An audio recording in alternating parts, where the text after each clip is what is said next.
რას დავდივით, იმაზე მეც ვაკეთებ და იმაზე მოკლედ დროში. შეიძლება მართლაც ევროპაც გავავოცოთ. Поздравляю весь личный состав. კარგი მანევრია ძალიან. დიაპოვნებაში გადაცემდა. გამარჯობა, თქვენთან არის ვაშა გადაცემა თენგის გოგოტიშვილის პოდკასტი.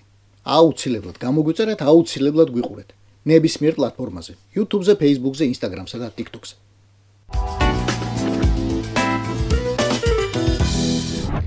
იცით, რამდენი სამსახურებრივი მანქანა ყავს ლონდონის მერიას? 182. თავი ბოლო ლიმუზინია ყველაფრიანად. და რამდენი მანქანა ყავს ესპანეთის ყველა სამინისტროს ერთად? 150. ესპანეთის პარლამენტს 10. თბილისის მერიას 1000-ზე მეტი.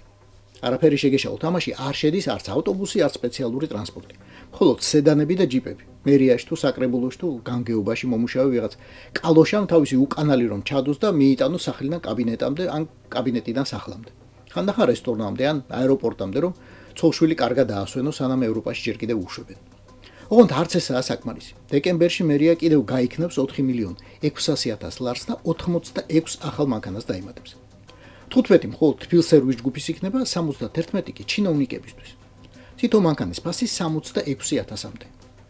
ამათ ბენზინსა და მომსახურებაზე, მძღოლების ხელფასზე, დაზღვევაზე რამდენს ხარჯავთ, ეგ ცალკე დასათვლელია კიდევ. დეკემბერშივე პრეზიდენტის ადმინისტრაცია თუ გახსოვთ არის ასეთი თანამდებობა და კანტორა 12 მანქანას დაემატებს. ცნობისთვის ადმინისტრაციაში 69 ადამიანი მუშაობს სულ და 12 მხოლოდ ახალი 2025 წლის მანქანა ეყოლებათ. 2024 წლისა და ოდნავ ძველი რამდენი იყავთ, ეგ უკვე თქვენი ფიქრეთ. და იმაზეც იფიქრეთ, რომ ეს არაა პრეზიდენტად წოდებული მიხეილ ყს ან მისი დაცვის მანქანები. ეგენი სახელმწიფო დაცვის სპეცსამსახურის ბალანსია ცალკე. ეს კოცის მასშტაბით საშუალო ჩინოვნიკებისთვის განკუთვნილი სედანებია. ოღონდ უბრალო არ გეგონოთ, 105 ცხენის ძალაზე ნაკლები ძრავით არ იკადრეს. ტენდერის პირობებით უფრო მცირე ძრავს უბრალოდ ვერ შესთავაზებთ. შესყიდვების სააგენტოს ტენდერით იუსტიციის სამინისტროს დაემატება 21 მანქანა. სახალხო დამცველის აპარატს 5. ხო, აი მოკვდა ლევან იოსელიანი აქცია და ციხე ფეხით სიარულით. გაზრა ძირი ყველა მის ფეხსაცმელს. ყველა დარბეულს მკერდით გადაეფარა. ყველა პოლიტპატიმარი მოინახულა, ყველა ანუგეშა, ყველა დაკავებული საქმის დარღვევა დააფიქსირა, ყველა სასამართლოს დაესწრო, იჩხუბა, იყვირა, ეკუთვნის 5 ახალი მანქანა. ისევე როგორც 14,000-იანი ხელფასი, რომელიც იანვრიდან ექნება. ამ ტენდერის ჯამური ღირებულება თითქმის 11 მილიონია და 192 ახალი მანქანა. ჩვენი ჯიპიდან. როდის ამოიღეს? ეგ ის ფულია პოლიტიკურ ჯარიმებად, რომ ახევენ ადამიანებს ქუჩაში დგომისთვის. ის ფულია, რაც განათლებას მოაკლეს. რაც ბავშვების სწავლებისთვის არ გაიმეტეს. რაც თამბაქოზე გაზრდილი აქციზით შეუვათ. ის ფულია, რაც პარკინგის თუ სხვა გაათმაგებულ ჯარიმებად ამოგაცლიან თქვენ. რისთვის? ხო, რუსის სამსახურში დამუშავებული და გაცვეთილი თავიანთი უკანალების კეთილდღეობისა და სითბოსთვის.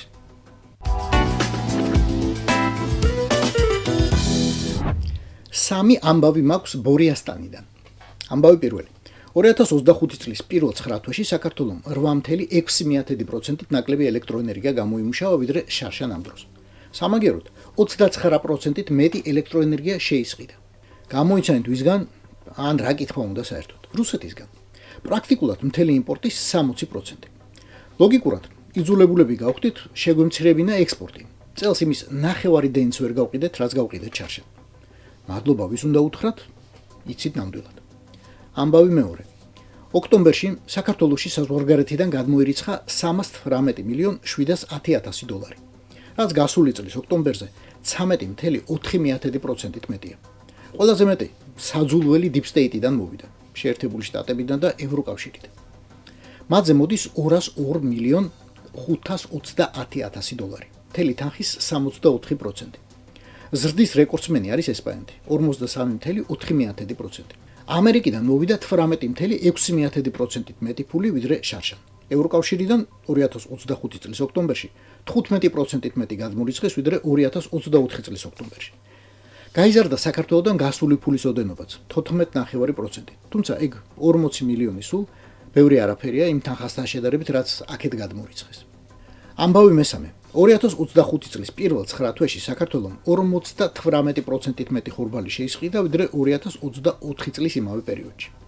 ლომის წილი საიდან ბარემ ესეც გამოიცანეთ. დიახ, ეგეც რუსეთიდან, თითქმის 80%. საქსტატის მონაცემებით ეს ბოლო 7 წლის მაქსიმუმია და აქაც ალბათ არ შეგეშლებათ ვის უნდა გადაუხადოთ მადლობა.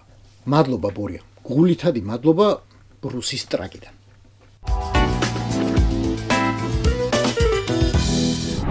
ყველაფერი დაალაგდა. ნიკოლო სამხარაძე ყირგიზეთის არჩევნებს დააკვირდა. ნიკოლო სამხარაძე თუ გახსოვთ საერთოდ. აი, ოპუსუმი, როგორც ჩალვა ნათელაშვილი აღწერს და გვირჩევს აღარ ვინერვიულოთ ყირგიზულ დემოკრატიისთვის. მართლაც, ოდნავ ნაკლები გვაქვს უკვე სანერვიულობა, აი, სულ ოდნავ, რა კი ყირგიზულმა სასამართლომ გაათავისუფლა გამოცემა კლოუპის ადრე დაპატიმრებული ორი გამომძიებელი ჟურნალისტი. აბა, სადაური დემოკრატიისთვის ვინერვიულოთ ახლა? აქამდე ნერვიულობდით მიანმარზე. შორეულ აზიურ ქვეყანაზე, სადაც უკვე 4 წელია დე-ფაქტო პრეზიდენტი დაამხეს და ციხეში ჩასვეს. მარტო ჩვენ არა, მთელი დუნია ნერვიულობდა. გაერო განიხილავდა, გმობდა, ითხოვდა და აი იქაც გამოანათა. 28 დეკემბერს იქ დანიშნეს არჩევნები. პირველი არჩევნები ბევრი წლის განმავლობაში. სიმშვიდე არც იქამდე ყოფილა, მაგრამ 2021 წლიდან, როცა ქვეყანაში სამხედრო გადატრიალება მოხდა, ქვეყანას გენერლები მართავდნენ. ქვეყანა ვერც ამად დააწყნარეს. ხუნტას გაუჩნდა შეიარაღებული ოპოზიცია, დაასხეს ერთმანეთს და დღემდე ესვრიან. მაგრამ აი ამ საძაგელმა ხუნტამ ქვეყნის დასაწყნარებლად ახლა არჩევნები დანიშნა. ოპოზიციის მაქსიმალური მონაწილეობისთვის კი გამოაცხადა 9000-მდე პოლიტპატიმრის ამნისტია. დაუყოვნებელი. მშვიდობის ნობელის პრემიის ლაურეატი და ყოფილი პრეზიდენტი ონ სან სუ კი ჯერ კიდევ რჩება ციხეში, მაგრამ მისი მომხრეები პრაქტიკულად სრულად თავისუფლებიან. ხო, ეტყობა მიანმარელი ვიღაც დიქტატორი გენერლები უფრო ჭკვიანები აღმოჩნდნენ, ვიდრე ქართველი დიქტატორი პუსტაპუსტები და ოპოსუმები.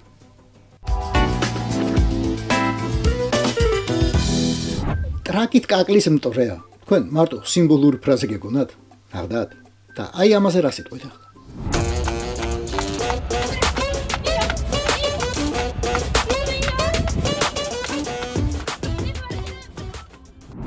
აი ესაა ზუსტად ის, რასაც ქვია კაკლის მტრევა. თავადაც ხედავთ რა მეთოდით და განა კახეთში ხდება, ან ქართული ოცნების ოფისში, ან ზემო ჭორვილაში. იაპონიაში ხდება. ამ კაცმა, ამ ათლეტმა, ჩერი იოშიტაკემ, როგორც ხედავთ, წუთში 122 კაკალი გატეხა. ანუ წამში 2 და კიდევ ცოტა მეტი. და კი იმსახურებს გინესის რეკორდების წიგნში მოხვდრას.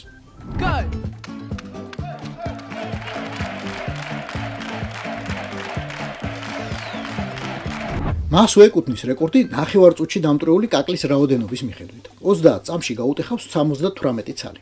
2 წელი ივარჯიშა, ტრაკი ავარჯიშა და როგორც ხედავთ მოუმატა ტემპს. ასე რომ გოცნო, აგერაა კაცი, ვისაც უნდა შეეჯიბროთ. მიზეზი და სტიმული არ გაკლიათ. აქედან ევროკავშირი გიტევთ, იქიდან შეერთებული შტატები, აქედან საკუთარი ხალხი, იქიდან მთელი deep state. ჩვენ თქვენი გვჯერა, გვწამს რომ შეძლებთ. ჩერი იოშიტაკე ვის დაკარგვია თქვენ რომ უკანალები გაქვთ ნავარჯიშები. მიიდი გენაცვალე, ცოტაც ივარჯიშეთ და იზამთ. თქვენი იგრაივში ტრენერის ხელმძღვანელობით. უბრალოდ უხსენეთ რამდენი ფული აქვს დაყადაღებული და გაყენული დასავლურ ბანკებში და ეგრევე მოგიხსნით ყველა რეკორდს. რაც დავდიდით, იმაზეც ვაკეთებ და იმაზე მოკლედ დროშა. შეიძლება მართლაც ევროპაც გავავოცოთ. Поздравляю весь личный состав. კარგი მანევრია ძალიან. Я помню, очень гадаться надо.